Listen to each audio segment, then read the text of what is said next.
my next move came up, and I decided it was a good time for me to retire, and I did. I moved back here to Gooding, where I was raised in the first place.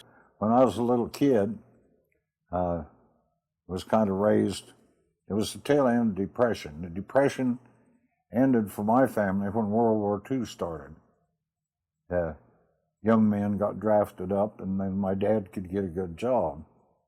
But up until then, part of the time I was raised up here in Camas County, up on the head end of Little Smoky Creek, and if we got hungry and there was no place else to get it, yeah, my dad would go out and poach a deer. He didn't shoot a whole gob of them to see which one had the biggest head, but he'd poach a deer, and he might catch a fish or too many. And even then, I knew game wardens, knew 2 or 3 of them. When I was a little kid, I liked them all because they teased me in a not a nasty sort of way, things like that. And they would take you in if you had it coming, is the way they put it. And they might know that you was doing something, or you had a deer hanging in that old mine shaft or something. They might know that you had it there. And I talked to some of them after I got older, and they said, as long as I didn't see it. I was going to ask you, did they train you in deadly force and how to make an arrest? No, well, yeah, a little bit, but not thoroughly. They give us firearms training, and a lot of that had to do with not only the accuracy and the proper handling of the firearm, but of when to and not to. And that was good. That was really good. I enjoyed that because I like to shoot. But mostly they taught you to teach you to use a firearm. They can't teach you to use your head. Old feller up at Boise, his name was Ridenbaugh. He had big lumber interests and stuff. And he tried to bring in exotic animals like from Africa and South America, things like that. And they had enough really good college-trained biologists who knew their business that knew in the future that some exotic species of animal might eat one of the natives out of house and home or something. And so they was kind of careful that way. But it finally came to pass they knew they'd have to have a fish and game department that had a little power to get a little legislation, to get a little money to keep going ahead. But as far as Claude Dallas went, it was kind of a messed up case, a lot of points to it. Now, up until that time, we fish and game guys were not required to carry any pistols or rifles or bazookas or anything with it. Fish and game laws, as far as I can remember, all but one of them are misdemeanors. You don't shoot people for misdemeanors. And don't let your feelings show when, boy, it gets to be a hard thing to do once in a while. And then when you have something like that jerk Claude Dallas that shot our 2 game wardens, and the world treated him like a hero. None of us ever shot anybody. Bill Pogle's not a big guy, and he was a tough guy. He had some tough relatives down there in northern Nevada. It was probably as big a crooks as Claude Dallas. Did you always travel in 2s when you'd go out, like Hogan Elms went out specifically looking for poachers? Did you usually travel in 2s, or did you travel alone? But if you couldn't find another guy and there was something to be done, you had to expect to go do it. It was not required for you to really endanger yourself, but yeah, most of them couldn't help themselves. Curiosity hit them, but most of the time they did go in 2s. I always, in my own mind, thought it was foolish for a man out in the forest and stuff all day to be out there without a firearm. There's a lot of things besides human shooting going on, you know, deer getting crippled and things like that, and self-defense and signaling. Firearms are good for a lot of stuff. You don't have to be a fiend or something, but we didn't.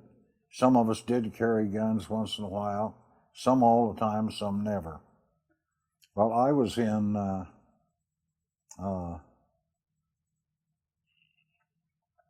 Toppenish, Washington, when I heard about it. I was on vacation, and I heard that this guy named Claude Dallas had killed 2 of our game wardens.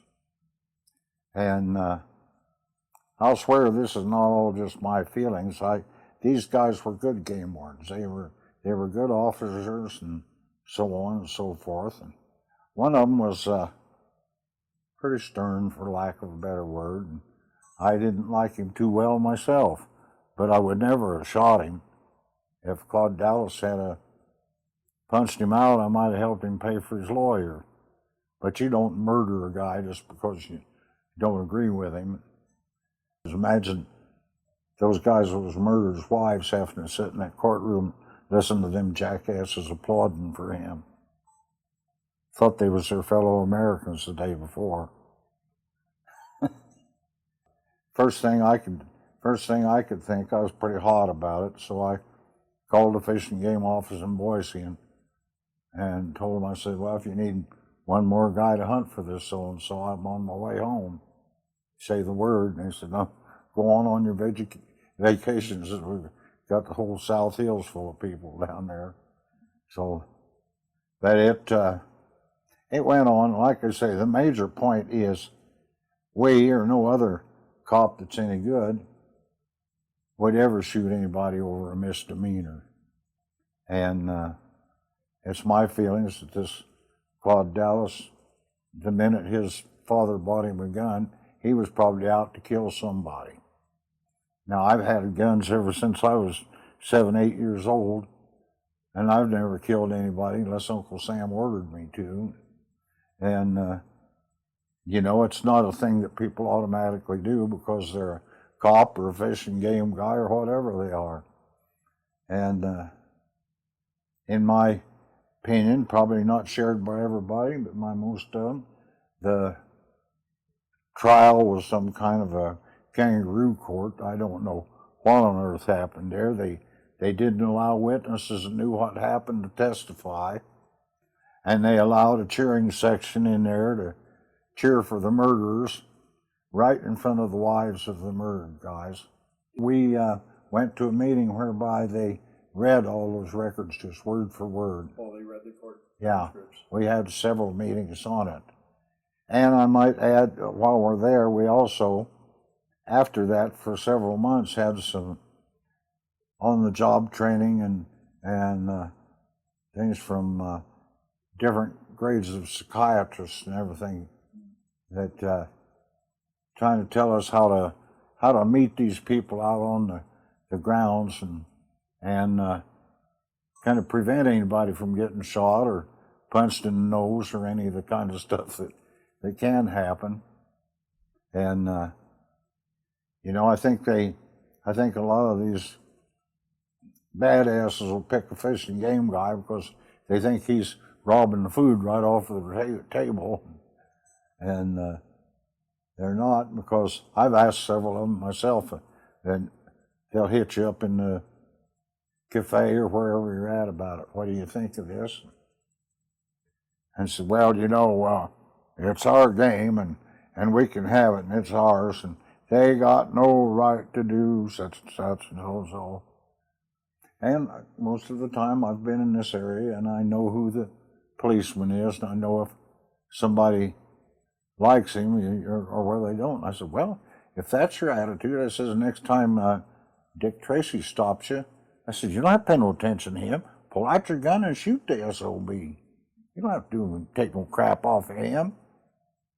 And they said, well, what's the matter with you? And I said, well, you're trying to tell me there, if you don't agree with the law or don't like the guy, you can kill him. I'm saying, hey, let's do it. I said, you're talking crazy. I'm crazy too. Let's do it. I said, anybody else you don't like? I said, you don't have to take none of their bull. Kill them. Did you get a lot of people giving a lot of lip, I guess? More than I should have had, I think. being a fish hatchery man, but well, I don't care what your job is. Right's right. It was not right to kill 2 officers that was going to lay a legal ticket on you. And Dallas knew it was legal. I think maybe if I'd known Claude Dallas personally, I might have liked him, except for that.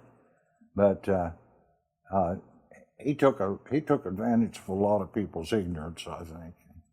Did you ever arrest anybody? Well, we didn't arrest anybody as such.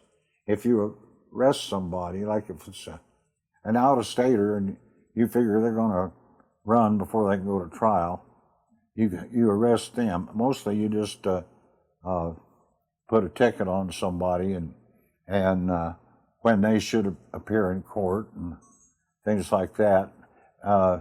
And it's easier, and most of the time we'll ask them when it's convenient for them to go to court.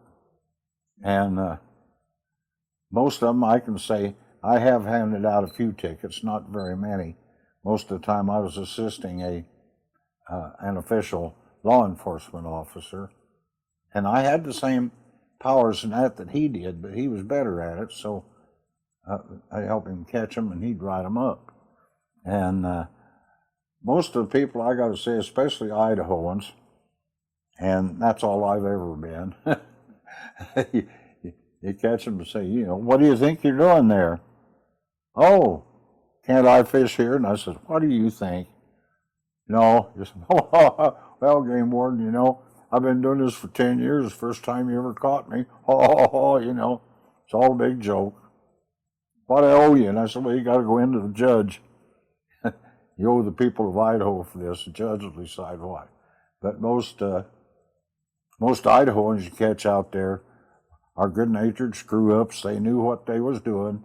They knew if they got caught, they was going to pay the price. And that's why I had been along with a guy down here at Hagerman one time, arrested an old boy, and I won't name his name because there are people that still know him. But anyway, he arrested him and wrote him up, and he says, I want to shake your hand.